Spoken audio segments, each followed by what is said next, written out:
Before you is a walrus of a man seated behind a large desk. He looks up from his work, not the least bit surprised to see you. With great effort, he straightens himself up in his chair, yet says nothing.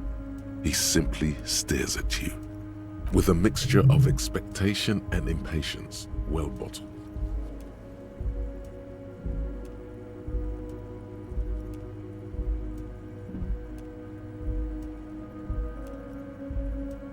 Welcome, Mr. Dubois, Mr. Kitsuragi. It's good of you two to stop by. Please, have a seat.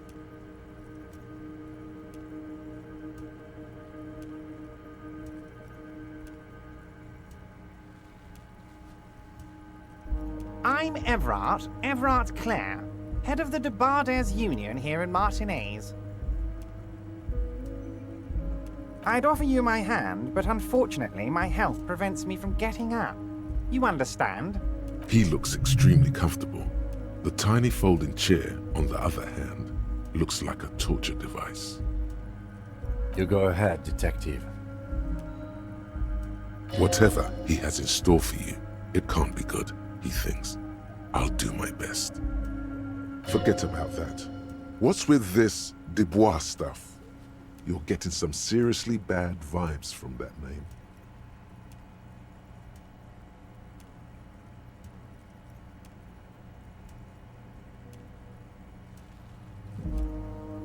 Please, Mr. Dubois, let us converse in a civilized manner, as equals. Take a seat. I insist. It's nothing. Yes, that's probably right. It's nothing. Forget about it. Filter it out. Excellent, Mr. Dubois. I can see that you're a reasonable man, and reasonable men can be of great use to one another.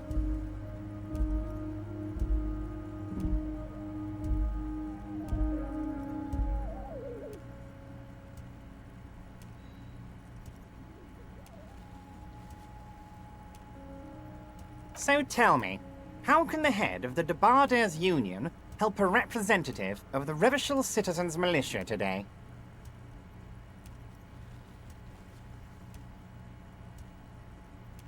The chair you're sitting on has got to be the most uncomfortable chair in the world. It's violating your backside.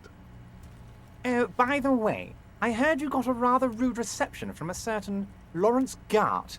Some people have no manners, it pains me to say.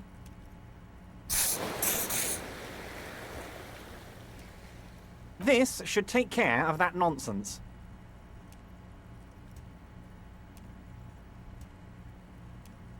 It should be sufficient to cover your expenses for a few days and patch over your differences with a cafeteria manager.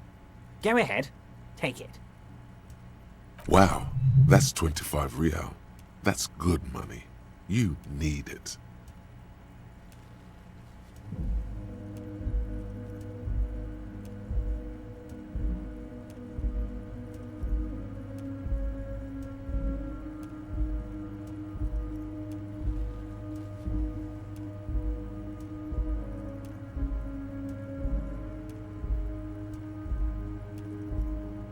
Yes, I know Lawrence. He's a real character.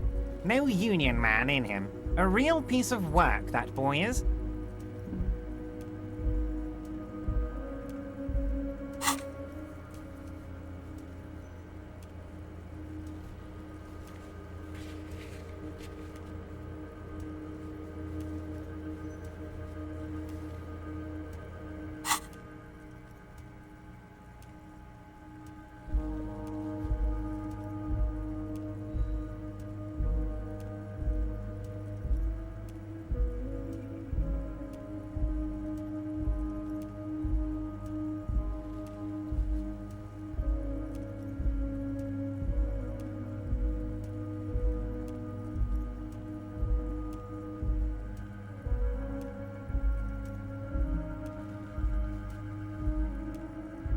Is there anything you'd like to say to me?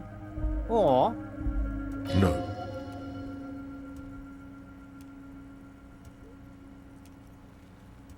Cool. I wouldn't go that far. I'm sure there are cooler things than delivering a comically oversized novelty check to a cafeteria manager. But, sure, if that's what's cool nowadays. Now, I'd like to set your mind at ease about one other matter. Your lost gun. Let me assure you, Union people are on it as we speak. I've got my best hounds looking for that lost gun. His slug-like lips move, but all you hear is an echo. Lost gun, lost gun, lost gun.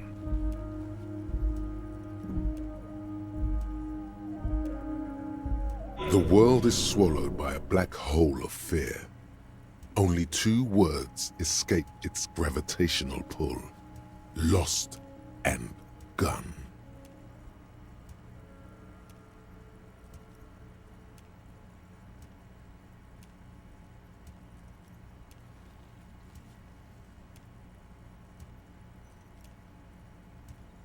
I know everything, Harry. Right now, I know that you're worried. Don't be worried. Everything's going to be all right. It's not like you left it loaded. You didn't lose a loaded gun. Local children aren't out there playing with it right now, pointing it into their own mouths. It's in a safe place. I just know it. I have a feeling everything's going to be all right. It was loaded. There were 2 bullets in it. You always keep at least 2 barrels loaded.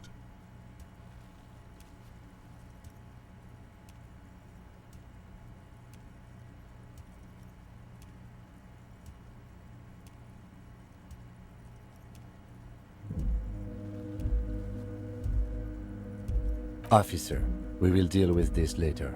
We don't need Mr. Clare's help with this. I wouldn't be so sure about that.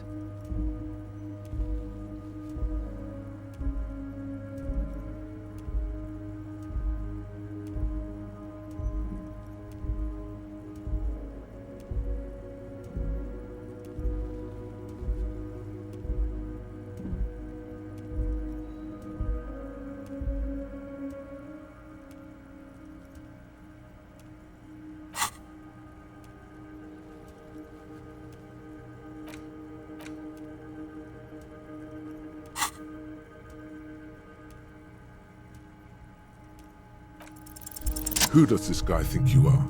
Ronnie the Rookie? You ain't worried about no lost gun, or unpaid bill, or forgotten name. You're the bad cop. You're probably more corrupt than him.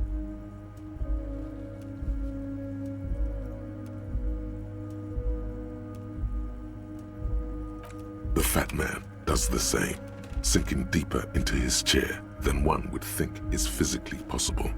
He seems to be enjoying your little display. Good. Now lean in with some corruption. That we do, Harry.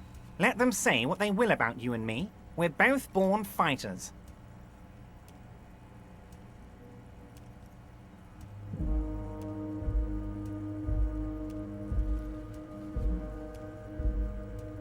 Why, thank you. It's always nice when a fellow professional appreciates your work. That's it. Now kick back and add a final flourish for dignity.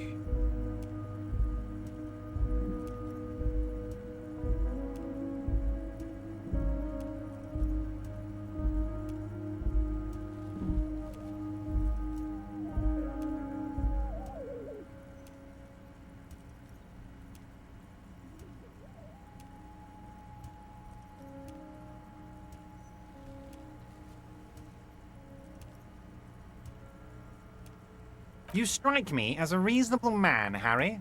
I like that in a lawman. Let's cut to the chase, shall we?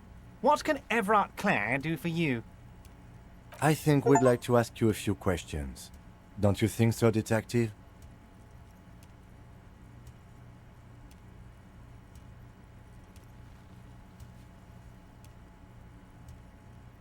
Somehow you managed to get yourself out of this one. Now quick, keep the momentum up. Ask questions.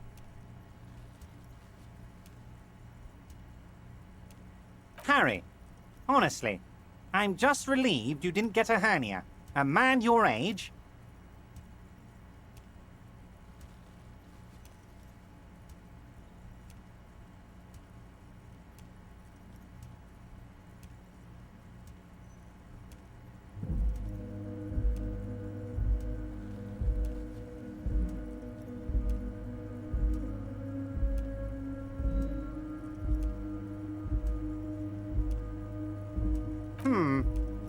You did look like you were gonna collapse and die when I told you about your lost gun. Anyway, I assure you, I am a very well-informed man. Information reaches me before I even get the chance to request it. Of course, let us dispatch with the formalities. You call me Everard, I call you Harry. That's what the hanged corpse called you. Harry. My God, so it's true. I didn't want to believe it, but you are a fantastic science fiction amnesiac cop, aren't you? What are the odds of that? I think the odds of that are very low.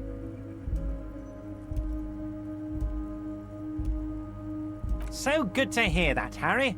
Apparently my sources were wrong. However, if you did have a spot of memory trouble, I could help you out. With my big fat folder. It's just a brown folder. You can't make out what's written on it. Are you trying to tell me you've gotten hold of some of our documents? Mr. Kitsuragi, would you mind? Me and Harry are talking about his lost identity right now.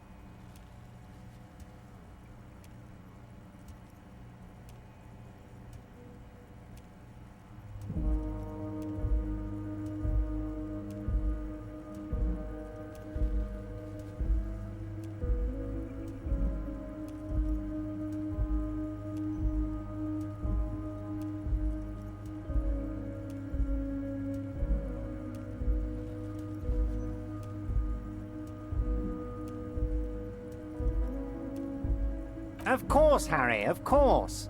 Let's not linger on personal details and amnesia. You wanted something from me.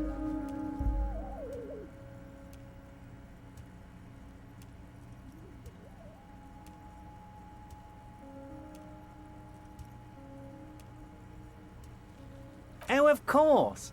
That's your main thing here. That's why you're in Martinez. I know everything that goes on around here, and I would love to discuss it with you. I mean, it's no secret that the lynching is connected to the strike. So much to talk about. Honestly, it's been weighing on me so heavily. I understand you need to interview me. But there's a thing that's been keeping me up at night. I want to talk about the hanging. I mean, if we could just calmly talk, exchange information, we could blow this thing wide open. Yes, that sounds good. Let's do that. But I can't think straight with this thing weighing on me. You're police officers, aren't you? I have a crazy idea. You guys are basically door-opening machines, incredibly talented at opening doors.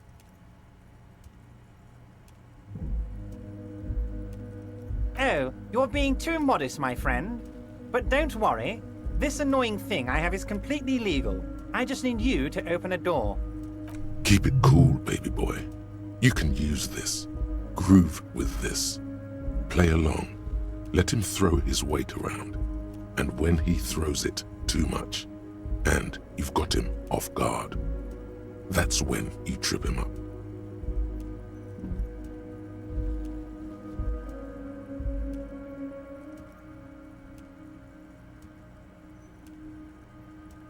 Harry, my dear friend, I am what people call a local bigwig. I know everything that goes on in Martinez.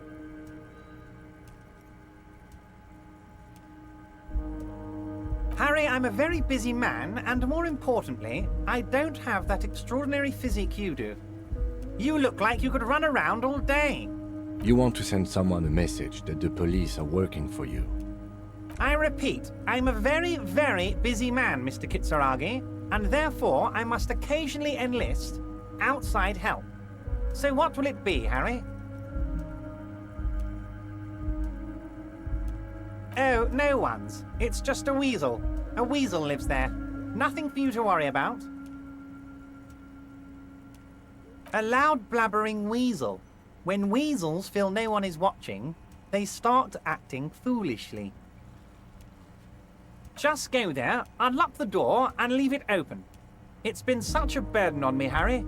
I just want this to be over so I can discuss business with you. Of course, Harry, I understand. But if that's the case, I don't think we'll ever find your gun. Even worse, we won't be able to speak like equals about the murder. Perhaps this was just bad timing for you. Know that you can always come back to me. I really hope you do. For your sake, my sake, and for your gun's sake too. Yes, we both understand what you meant. This may be the only way, he thinks. I won't hold it against you. In fact, we probably should reconsider later. A fantastic change of heart, Harry. Go talk to Manana down by the gates. He'll brief you and give you the key. And just like that, it's happening. The roller coaster is moving. Too late to take it back now. Just open one little door. You don't need to go in or anything. I just want that weasel to come home and see the unlocked door. That's it. Anything else we should discuss?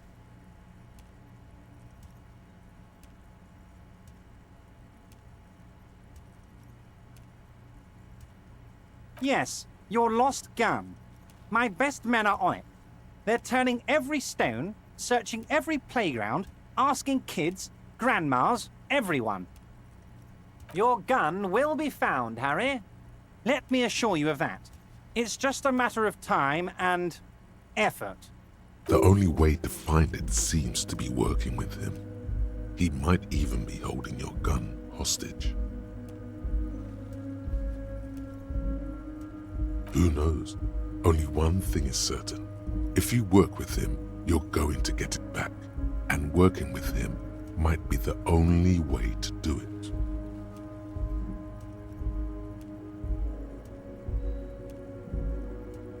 Damn it, Harry. That's exactly what it means. I'm only kidding, of course.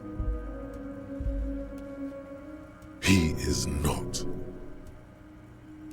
Of course. I understand. We help you, you help us.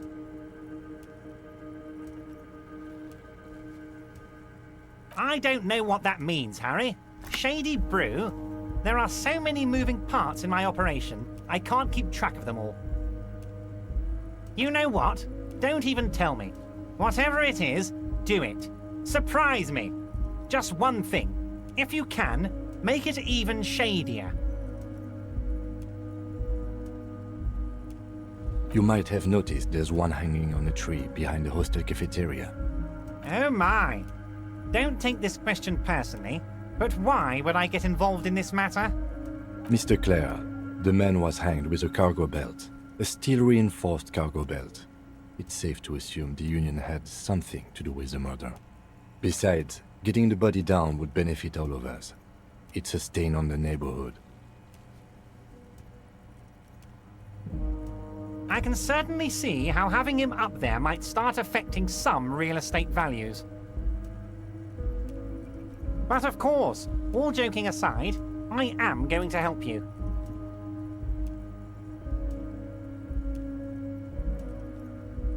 Jean-Luc, my boy, I'm sending 2 police officers down. They have a dead body in a tree problem they need help with. Namely, they need it to be taken down. And Jean, please take it easy with the race science. That's a yes to getting the body down, no to the race science.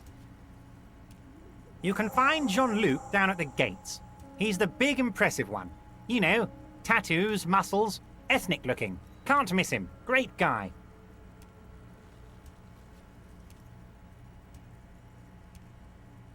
Wait. You need this to get in and out through the gate.